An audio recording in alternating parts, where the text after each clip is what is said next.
자, 앞 시간에 이어서 분계 연습 문제 세 번째 거부터 또 해봅시다.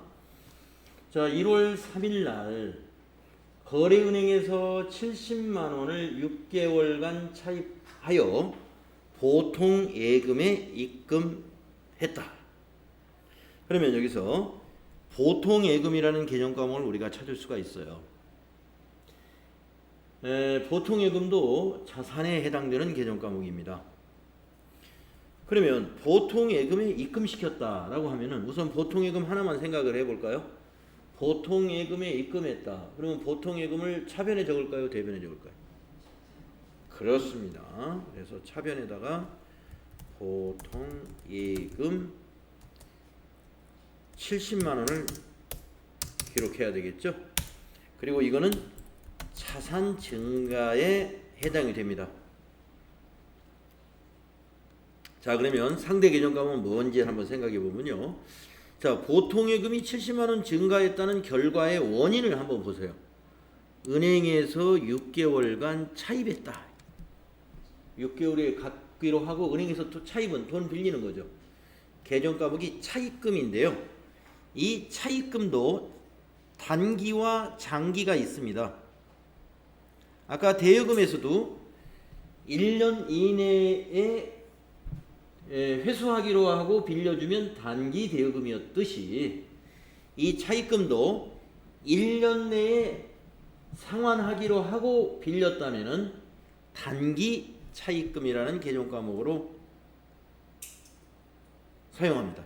그래서 개념 과목은 단기 차입금이고요. 이 단기 차입금은 부채 계정이에요. 여러분, 부채라는 말을 잘 아시죠?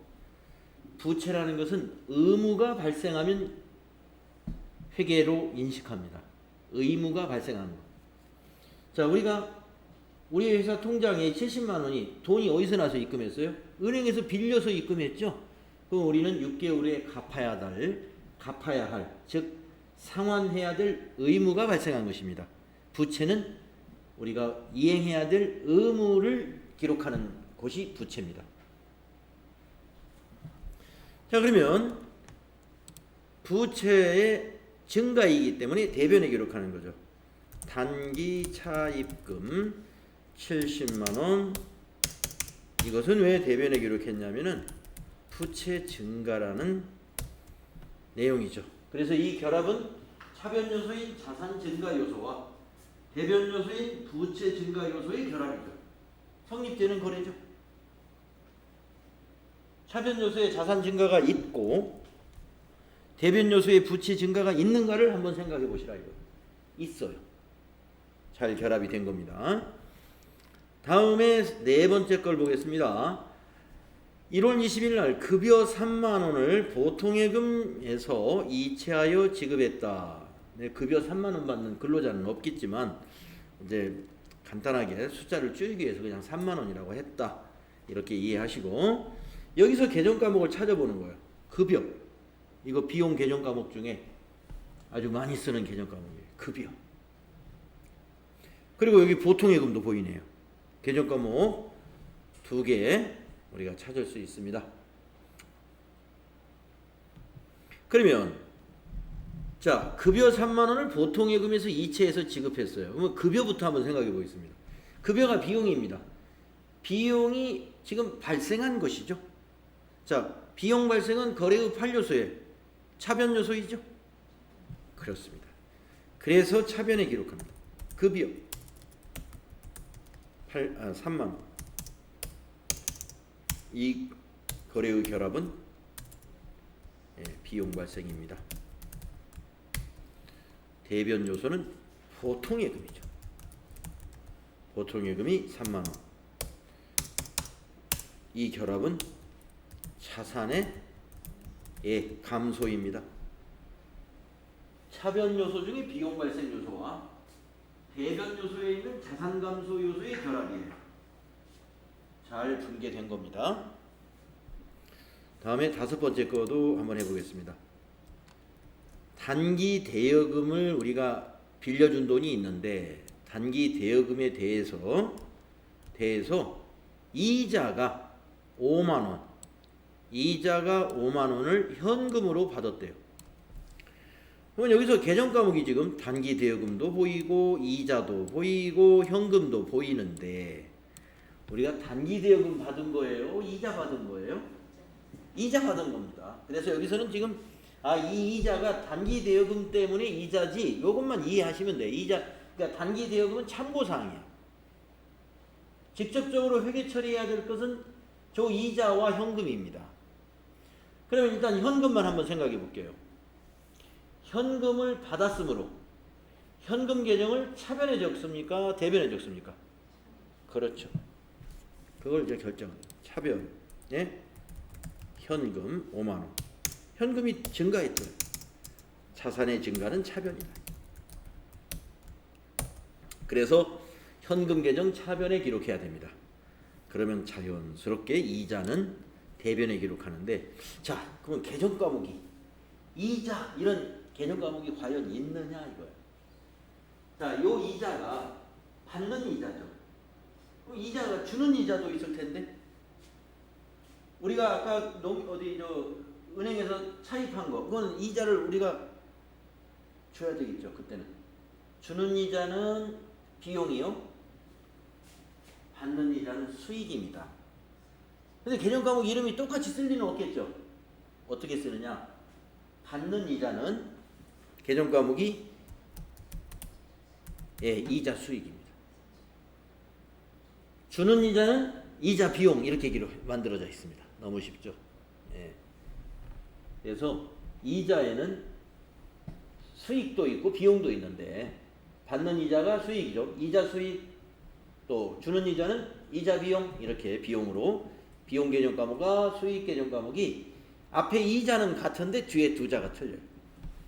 그래서 이자 수익 5만 원 이자 수익 계정 대변에 기록하는 거예요. 그래서 이거는 거래 후 결합 관계는 수익 발생인 것이죠. 거래 후 판료소에서 수익 발생에 해당이 됩니다. 자, 마지막 여섯 번째 것도 한번 분기 연습해 보겠습니다. 1월 31일 날 매출을 대행해주고 수수료 8만 원을 현금으로 받았다. 우리 회사가 판매 회사인데 우리 회사 상품 말고 다른 회사 상품도 우리 매장에서 팔아줬어요. 그냥 팔아줄 수 없겠죠? 예. 뭐 하나씩 팔면 얼마 주겠다라고는 약정을 해서 이제 팔아줄 텐데 이번 달 거 계산해 보니까 8만 원이래. 그래서 8만 원을 청구했더니 현금으로 오늘 가져왔어요. 자, 그러면 현금을 받았으니까 현금 개정 과목은 어디에다 적었어? 자산 증가니까 차변에 적겠죠. 현금 8만 원. 네. 자, 이제 수수료도 말이죠. 자, 수수료도 지금 여기 매출 대행 수수료라고 했습니다. 우리가 뭔가를 대행해 주는 건 용역에 해당이 돼요. 뭔가 대행해 주고 뭐 받는 거. 우리가 뭘 누구에게 일 시키는 것이 대행해 주는 거잖아요. 네. 매출 대행 수수료를 일단 수수료라고 생각을 해봅시다. 자, 그러면 수수료는 항상 지금 받는 것만 있겠느냐? 주는 것도 있어요. 이것도. 예를 들어서 청소를 옛날에는 회사 직원들이 출근하면 다 걸레 닦고 이렇게 직원들이 했어요. 근데 지금은 내가 청소하려고 회사 들어왔느냐 해가지고 회원들이 반발을 하니까 청소 용역 회사하고 계약을 맺어가지고 청소하는 회사에서 와서 청소 대신 해줍니다. 지금은 사무실 직원들 가면 대부분 그냥 자기 일만 하죠. 그게 뭐냐면 청소 용역을 제공받고 회사가 매달 얼마씩 주고 있는 거예요. 그게 수수료 비용이라는 개념하고 처리하면 돼요. 그리고 만약에 우리 회사가 격리 업무를 더존에서 직원들이 입력을 하고 전표 입력을 하고는 있는데 법인세 신고라든가 이런 것을 제대로 할 수가 없어요. 세무조정을. 그러면 3월 달에 또는 2월 달에 공인회계사 사무실이라든가 세무사 사무실에다가 의뢰해가지고 조정하고 신고까지 대행을 요구합니다. 그러면 거기서 해줍니다. 해주고 요구하죠. 얼마입니다 하면은 돈을 줘야 돼요.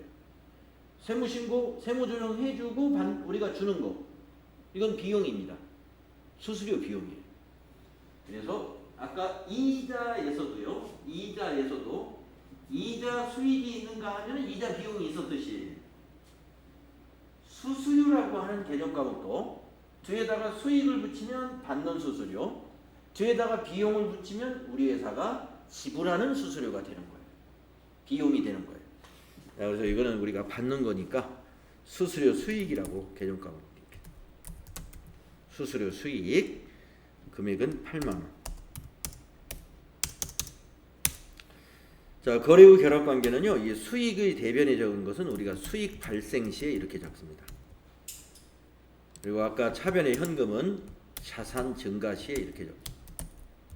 거래 후 결합 관계가 차변 요소는 자산 증가, 대변 요소는 수익 발생이 서로 결합된 거예요. 아까도 말씀드렸다시피 차변 요소끼리 차변 대변이 올 수가 없다. 대변 요소끼리 차변 대변에 올 수가 없다는 거, 그걸 명심하시고요. 차변 요소와 대변 요소로 결합함으로써 거래는 회계상 거래가 성립되는 것이다. 여기서 이제 한 가지 오해를 하지 말아야 될 것은 뭐냐? 언제나 차변 개정 과목 하나, 대변 개정 과목 하나 이렇게 하나씩 분개하는 것입니까? 그러지 않습니다. 이거는 이제 우리가 이제 분개라는 것은 이런 것입니다라는 것을 연습하기 위해서 하는 것이기 때문에 차변 하나, 대변 하나만 했지만 차변이 하나인데 대변이 2개 올 수도 있고 차변이 하나인데 대변이 3개 올 수도 있고 그 반대의 경우도 있을 수 있습니다. 차변이 3개, 대변이 하나. 개정 과목은 한 개가 반드시 여기가 하나면 대변도 하나다 그런 건 아니에요. 서로 다를 수가 있어요. 개정 과목 수는. 하지만 금액은 개정 과목이 2개든 3개든 차변의 합계와 대변의 합계는 항상 금액은 항상 동일합니다. 동일하지 않으면 그 분계는 잘못된 거예요. 언제나 동일하게끔 회계 처리를 합니다. 그게 대차 평균의 원리예요. 차변의 합계는 8만 원인데 대변의 합계가 9만 원이 됐다. 그 분계 무조건 틀린 거예요. 예. 그 회계 처리하면 안 돼요. 다시 생각해가지고 정확히 다시 해야 됩니다. 차변과 대변의 합계는 항상 같아야 돼요. 금액은. 그러나 개정 과목 수가 같아야 되는 건 아니다. 지금은 우리가 쉬운 문제를 한번 연습하기 위해서 한 개씩 해본 거예요. 자, 이것이 분계입니다.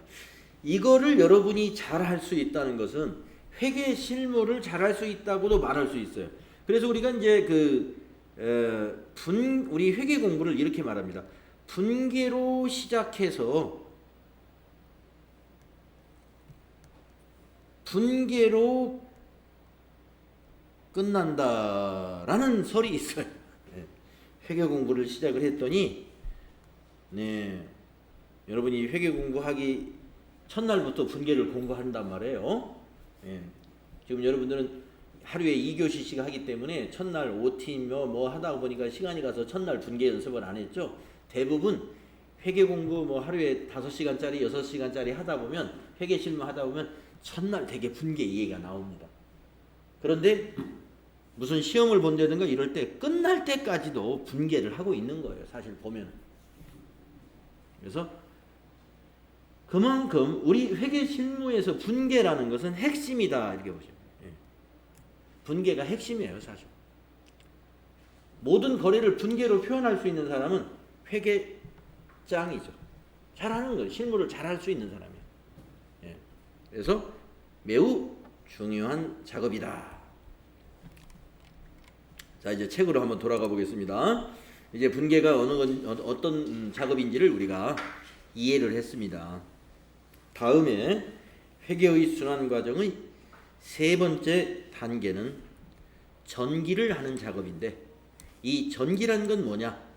방금 분계한 내용을 장부에 옮겨 기록하는 것을 전기한다 그래요. 자, 내용을 읽어보시면 그렇게 설명이 되어 있습니다. 기업의 경영활동에서 회계상 거래가 발생하면 발생하여 분개한 내용을 해당 계정에다가 옮겨 적는 것을 전기라 한다 이거예요. 아까 차변 계정, 대변 계정이 있었잖아요. 해당 계정에 그쪽에다가 기록을 해야 됩니다. 그걸 전기라고 해요. 근데 해당 계정이 설정되어 있는 이 장부를 우리가 원장이라고 하는데, 앞에 총 계정이 붙는 이유는 계정 과목이 한두 개가 아니잖아요. 현금, 보통예금, 아까 뭐 대여금, 차입금, 자본금, 수수료 비용, 이자 수입, 뭐 여러 가지가 있었죠. 그 여러 가지 원장을 총칭하는 의미가 총계정 원장이라고 하는 겁니다. 총계정, 모든 계정의 원장. 그래서 분개를 한 다음에는 총계정 원장에 옮겨 적습니다. 이런 거예요. 이걸 전기한다 하는 거예요. 그런데 우리가 이 전기는 우리가 과거에 수기로 했을 때는 전기를 사람이 하겠죠. 뭐 사람이 모든 걸 다 하니까 처음부터 끝까지 손익계산서 만드는 것까지 다 사람이 정확히 계산해 가면서 글씨도 이쁘게 써가면서 해야 됩니다. 네. 그래서 그 옛날 분들 좀 연배가 있는 사람들이 글씨를 잘 쓰는 이유가, 그 당시 40년, 30년, 뭐 50년 전에는 글씨를 잘못 쓰면은 일단 좀 이렇게 뭐라 그러죠? 사무적인 일 할 생각을 못 해요. 왜냐면 사무실에서 뭐 글씨라도 써야지 사무원이 되는데, 글 쓰는 거 딱 보니까 안 돼. 장부 한번 써놓으면 그걸 5년, 10년 계속 보관해야 되는데, 그래서 장부 쓰는 사람들은 글씨를 이쁘게 씁니다. 그래서 그 글씨 쓰는 연습을 다 했죠, 옛날에는. 지금은 어떻습니까? 젊은 분들이, 물론 글씨 잘 쓰는 분도 있더라고요. 그건 아주 10분이면 한두 분 정도밖에 없는 것 같아요. 그래서 제가 저희 학원이 이제 그 입학할 때 그 입학 원서 쓰는 게 있잖아요. 그 몇 자 안 됩니다. 근데 나이 있는 분들은 글씨가 다 멋있습니다.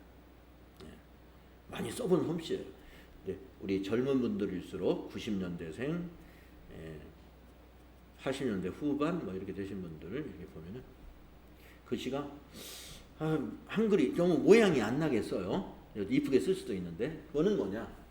어렸을 때부터 글씨 쓸 기회가 없었던 거예요. 컴퓨터 세대죠, 그러니까. 다 학교 숙제도 워드 프로세서로 해가지고 숙제를 냈고, 초등학교 때부터 그렇게 한 겁니다. 그렇기 때문에 펜글씨 쓰는 거 쉽지 않은 거예요. 자, 그래서 지금 이 총계정 원장에 옮겨 적는 것을 이게 사람이 과연 해야 되느냐? 그럴 리가 없겠죠. 전산에서는 이게 자동으로 일어나요. 자동으로. 근데 이거 총계정 원장에 전기하는 걸 자동으로 하니까 이건 공부할 필요가 없느냐? 그렇지가 않습니다. 실무에서는 이게 필요가 없어요. 실무에서는 그냥 이게 분개만 입력하면 자동으로 전기가 되니까. 그런데 우리 이론 공부라는 게 뭐겠어요? 회계 원리를 아는가를 물어보는 게 이론이거든요. 필기 시험이거든요. 그러니까 이 전기의 원리를 아는가를 물어보는 문제가 반드시 나온다는 거예요. 그래서 원리를 알아야 되니까 실습을 해야 됩니다. 자, 그래서 전기 절차를 알아야 돼요. 시험에서 주관식이 아니기 때문에 전기를 하라는 문제는 안 나옵니다. 직접 써서 하라는 게 아니에요. 근데 어떻게 나오느냐? 전기된 원장을 보여주고 그 거래를 이해하고 있는가를 물어보는 거예요. 그러면 이해하고 있는 걸 물어본다는 게 뭐냐? 이렇게 원장을 이렇게 보여준단 말이에요. 이렇게 이 부분만을 보여줘요.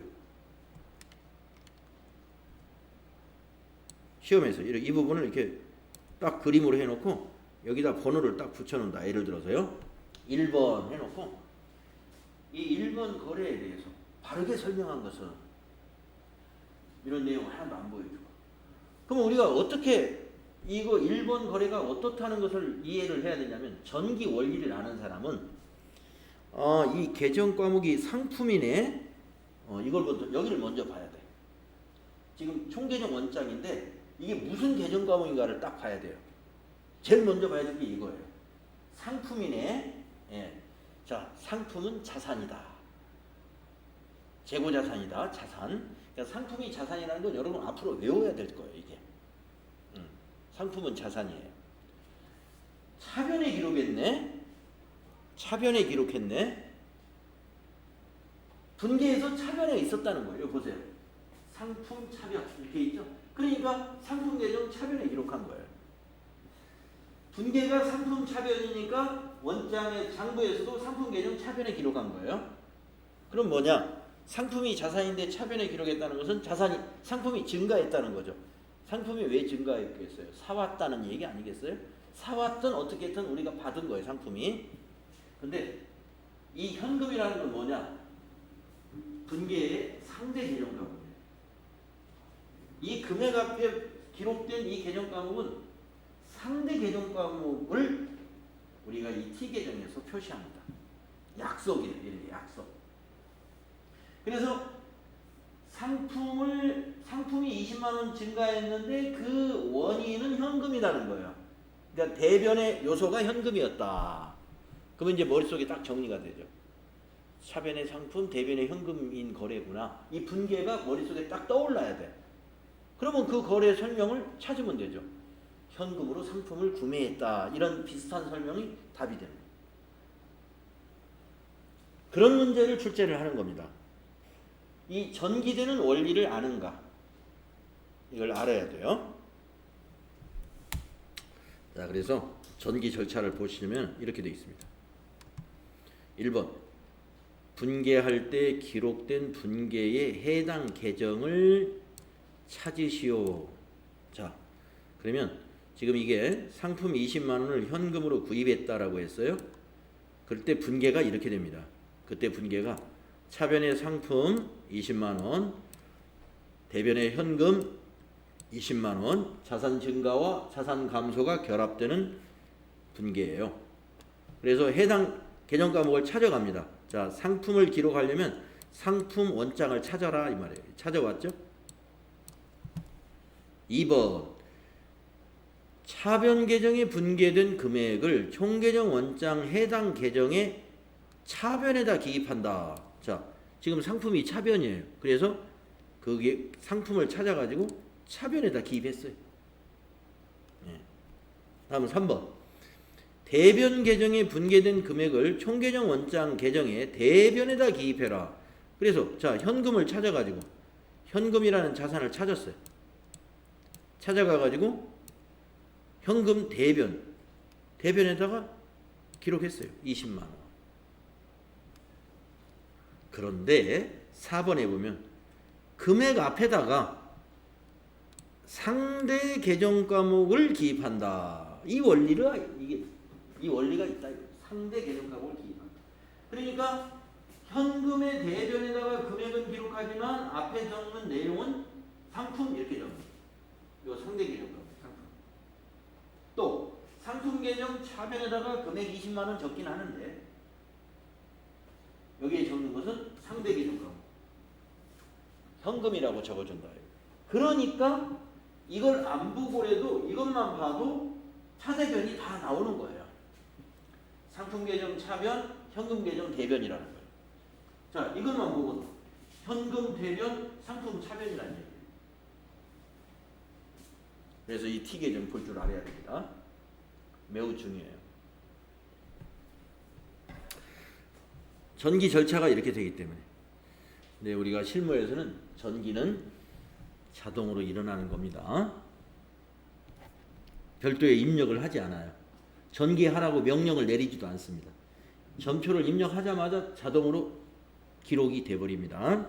그러나 이론 우리 필기시험에서의 점수 획득을 위해서는 이 원리를 반드시 알아야 된다. 네, 그래서 이제 지금까지 그러면 이제 전기 연습을 해야 하거든요. 원리는 이제 알았으니까 우리가 실습을 좀 해야 되겠죠? 네, 실습 문제 또 가봅시다. 그래서 총개정 원장을요, 그 두 번째 장에다가 여기다 이렇게 만들어 놨습니다. 여기 페이지가 없네요. 제가 페이지를 왜 안 넣었지? 네. 여기가 두 번째 장입니다. 02번. 1번에서 분계한 내용을 총개정 원장에 전기하시오라고 돼 있죠. 자, 전기를 하나씩 해보겠습니다. 자, 1번 분계부터 전기해 볼까요? 자, 차변이 현금이니까 현금을 찾아가지고 100만 원이라고 일단 써보세요. 이번에는 날짜까지 좀 쓰겠습니다. 1월 1일이랍니다. 1월 1일. 네, 1월 1일. 자, 그러면은 현금 계정 차변을 찾아가가지고 1월 1일 상대 계정 가부까지 아예 써요. 자본금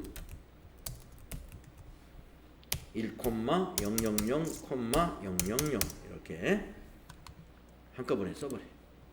1월 1일 자본금 1,000,000,000 전기를 지금 반쪽만 한 거죠. 대변 쪽 해야 됩니다. 대변은 자본금을 찾아야죠. 네, 여기 총계정 원장에 자본금 만들어 놨어요. 그래서 대변에다가 1월 1일 상대 계정 과목 현금이죠. 현금하고 1,000,000,000 이렇게 해야 1번의 분계의 전기가 끝난 거예요. 양쪽을 다 해야 됩니다. 그 다음 2번 분계를 전기시켜 보겠습니다.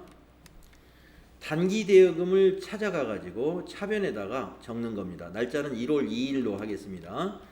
단기 대여금의 원장을 찾아가요. 그래서 차변에다가 1월 2일 상대 계정 과목은 보통예금이었나요? 현금이었나요? 아, 현금입니까? 예. 현금이라고 적고 금액은 50만 원이었습니다. 그래서 현금 500,000 이렇게 적습니다. 그리고 이제 대변 요소를 전기해야 됩니다. 현금 계정을 찾아가야죠. 현금의 대변에다 기록해야 됩니다. 1월 2일 날 상대 계정 과목인 단기 대여금이라고 적습니다. 단기 대여금 500,000 이런 식으로 전기하는 거예요. 이것도 상당히 쉬운 것 같지만 집중력이 필요합니다. 이거 하고 있는데 자꾸 옆 사람이 뭐 말을 시킨다든가 뒤에 뭐 과장님이나 부장님이 자꾸 신입 사원에게 무슨 심부름을 시킨다든가 그러면 오락가락 심부름 하다가 어디까지 내가 전기했지?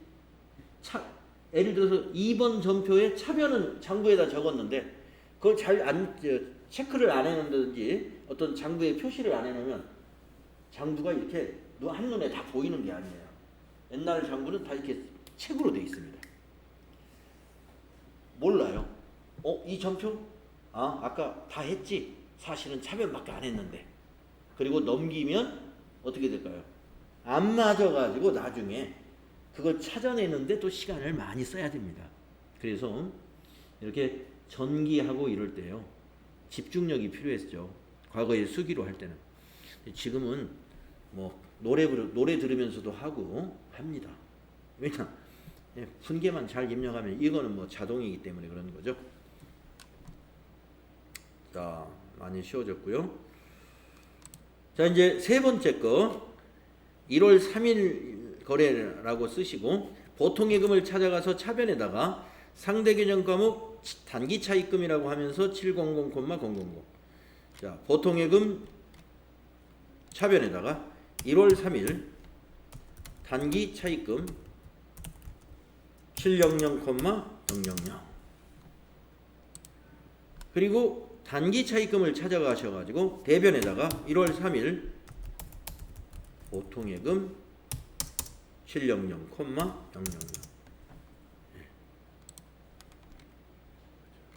집중력 있게 해야 돼요. 그 다음에 4일 날 거. 4일이 아니라 4번은 1월 20일 거래네요. 날짜를 1월 20일로 해서 차변부터 전기하면 급여 계정을 찾아가가지고 차변에다가 보통예금 3만 원이라고 적습니다.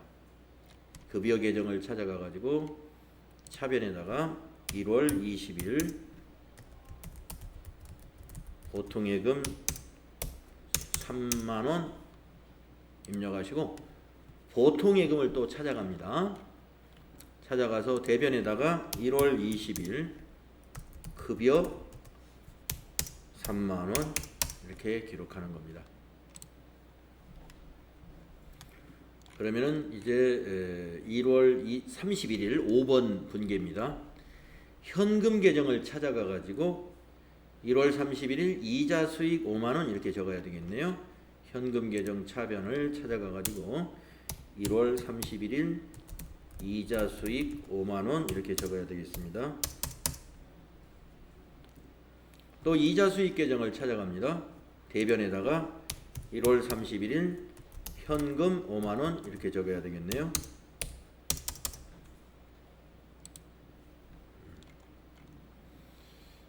그 다음에 이제 마지막으로 하나 있죠. 6번에 1월 31일 같은 날짜고 현금 계정을 찾아가 가지고 1월 31일 수수료 수익 8만 원이라고 차변에 적어야 되겠네요. 1월 31일 수수료 수익 8만 원. 그리고 또 수수료 수익을 찾아가서 대변에다가 1월 31일 현금 8만 원 이렇게 적습니다. 이렇게 하면 6개 전표의 전기가 다 끝난 것입니다. 이것을 굉장히 차분하게 잘 해야 됩니다. 설렁설렁하고 그러면 이걸 차분하게 못해요. 맨날 틀려가지고 맞추느라고 제 시간에 식사도 못하고 퇴근도 제 시간에 못하고 옛날에 회계과 직원들이 그런 분들도 있었습니다. 그래서 이런 거래를요, 하루 거를 원장을 다 모아가지고 만들면 그게 일개표가 돼요. 일개표를 저녁에 퇴근할 때 만들어 놨다가 아침에 출근하면 결제를 올리고. 그런데 저녁에 이제 퇴근할 때 일개표를 만들었는데 안 맞네. 그러면 이제 퇴근 늦어지는 거죠. 힘들어지는 거죠. 전기가 잘못되면 안 맞게 돼 있어요. 장부를 모아서 쓰면 그게 일개표가 되는데, 그리고 월말이 되면 또 월개표, 한 달치를 집계하고, 연말에 결산할 때는 1년치를 집계하는 게 그게 시산표를, 일개표, 월개표, 시산표 이런 장부가 그런 연관관계가 있어요. 총계정 원장을 모아서 딱 하는 게 하루하루 모아놓은 게 일개표, 한 달치 모으면 월개표, 그리고 연간 매달 전체를 모으면 시산표가 된다. 시산표. 그래서 우리 지금 전산회계 장부 메뉴에도 이게 다 있습니다. 일개표도 있고 월개표도 있고 시산표도 있어요. 전부 어떻게 되겠어요? 자동으로 만들어진다는 거죠. 가서 날짜 넣어가지고 조회만 하면 돼요. 자, 전개하는 방법을 알았습니다. 실습도 해봤고요. 꼭 정확하게 알아두시기 바랍니다. 자, 지금 우리는 회계 업무가 어떻게 흘러가는 것인지, 회계의 그걸 우리가 순환 과정이라는 주제로 지금 공부하고 있는 겁니다. 회계 업무가 어떻게 흘러가느냐. 첫째,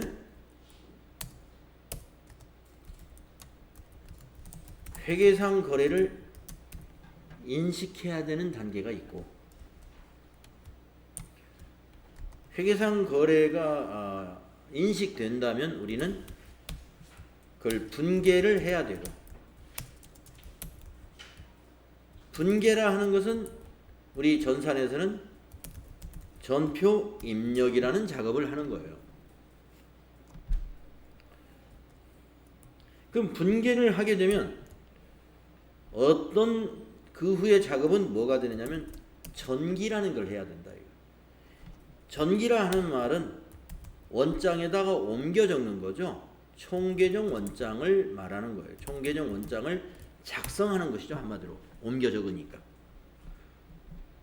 이러한 업무를 우리는 일상의 업무입니다. 이 부분은 일상 업무예요. 일상 업무. 늘 반복적으로 하는 업무죠. 늘 반복적으로. 이거를 계속 하는 거예요. 회계 업무를 한다는, 회계 실무를 한다는 것은 분계하는 거예요. 계속 분계만 하고 있는 겁니다. 그런데 이제 연말이 되면 우리가 회계연도 말이라고 그러죠. 회계연도 말에는 무슨 작업을 하느냐 하면은 결산이라는 작업을 합니다. 결산에는 예비 절차가 있고요. 결산하기 위한 준비죠. 그리고 나서 준비가 끝나면 본 절차. 본 절차라는 것은 재무제표를 만드는 일이에요. 보고서를 이제. 예비 절차는 재무제표 만들려면 발생주의에 입각해서 조정할 걸 다 조정한단 말이에요. 그걸 이제 결산 수정분계라고 하거든요. 그래가지고 손익계산서와 재무상태표를 만들면 결산이 끝납니다. 그게 본 절차. 재무제표 만드는 거, 본 절차, 예비 절차, 시산표 같은 걸 만들어가지고 전기가 잘 되었나 이런 걸 확인하는 거예요. 수정분계도 하고. 그래서 이제 결산의 절차를 알아보겠습니다. 아주 중요합니다. 이 결산의 절차. 왜 중요하냐? 이거 역시 전기도 자동이 됐죠. 사실 결산의 본절차 같은 건 자동이에요. 그러니까 손익계산서나 재무상태표를 손으로 이렇게 수동으로 이렇게 기입을 하는 게 아니라 결산 수정분계하고 나면 다 가서 조회하면 다 제대로 작성이 돼 있는 겁니다. 예. 그런데 우리는 원리를 알아야 돼요. 그래서 우리가 재무제표가 만들어지는 원리를 실습을 할 거예요. 이 절차대로, 책에서 소개한 절차대로. 자, 그래서 결산 쪽을 한번 살펴보겠습니다. 자, 결산이란 무엇인가? 여기 한 7줄인가요? 길게 있는데 한번 읽어봅시다. 기업은 경영활동에서 발생한 거래를 분계장에 분계하고 총계정 원장에 전기하는 행위를 기중에 반복하는데 보고기간 말에는 기중에 기록된 내용을 토대로 기업의 재무상태와 경영성과를 파악하여야 한다. 이와 같이 일정 시점에 자산부채 자본의 재무상태를 파악하고 일정 기간에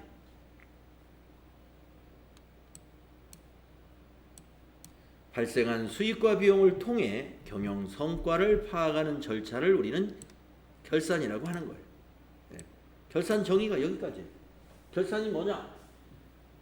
일정 시점에, 여기서 시점은 보고기간 말을 말하는 거죠. 자산부채 자본이 어떻게 되느냐 하는 것을 재무상태표로 만듭니다. 그 다음에 일정 기간이라는 말은 1월 1일부터 12월 31일을 말하는 거죠. 보고기간 말이니까. 예, 보고기간 말이라는 것은 12월 31일 현재인데 수익과 비용을 12월 31일 하루 것만 표시할까요? 아니죠. 1월 1일부터 12월 31일까지. 그래서 일정 기간으로 표시하는 것은 경영성과요. 일정 시점으로 표시하는 것은 재무상태입니다. 자산이나 부채 자본은 어제까지의 부채는 표시되지 않아요. 물론 원장을 보면 알 수 있죠. 이거 어떻게 해서 이게 보고기간 말에 부채가 왜 5천만 원인지는 그 원장을 보면 그 기록이 다 나와 있지만 재무상태표에는 어제는 얼마였고 지난달에는 얼마였고 이런 건 재무상태표에는 안 나와요. 12월 31일 시점에 부채가 5천만 원이다. 이렇게만 나와 있는 거죠. 11월 달에 얼마인지는 모르는 거예요. 그래서 우리가 재무상태표는 일정 시점이라는 표현을 쓰는 거고 이 그 경영 성과를 나타내는 손익계산서거든요. 이거는 일정 기간이라는 표현을 쓰는 거예요. 만약에 상품 매출이나 수익을 기록한다 그러면 12월 달 한 달치만 쓰는 게 아니라 1월 1일 거부터 12월 31일까지 전부 토탈을 쓰는 거예요. 매출 원가라는 비용도 마찬가지로 12월 달 한 달치만 기록하는 것이 아니라 1월 1일부터 12월 31일까지 그 기간 동안을 다 표시하죠. 경영성과는. 자, 그래서 자산부채 자본의 재무상태는 재무상태표에다가 작성을 하고 수익과 비용을 통한 경영성과는 손익계산서에다가 작성을 한다 이 말입니다. 결산 절차는 기중에 기록된 내용을 토대로 재무상태표와 손익계산서라는 재무제표를 작성해 나가는 과정이다. 이런 얘기예요. 이게 결산입니다. 그래서 이 재무상태표와 손익계산서가 단방에 나오느냐? 그렇지 않습니다. 단방에 안 나오고 이러한 절차를 거치게 돼요. 그래서 시산표 작성부터 해야 돼요. 시산표 작성부터. 그래서 우리 다음 시간에 결산의 절차, 이제 시산표부터 한번 만들어보는 실습을 해볼겠습니다. 그래서 여러분 오늘 나눠준 요인물은 다음 시간에도 사용을 하니까요. 보관 잘 하시고 오늘 수업은 여기까지 하겠습니다. 네. 네.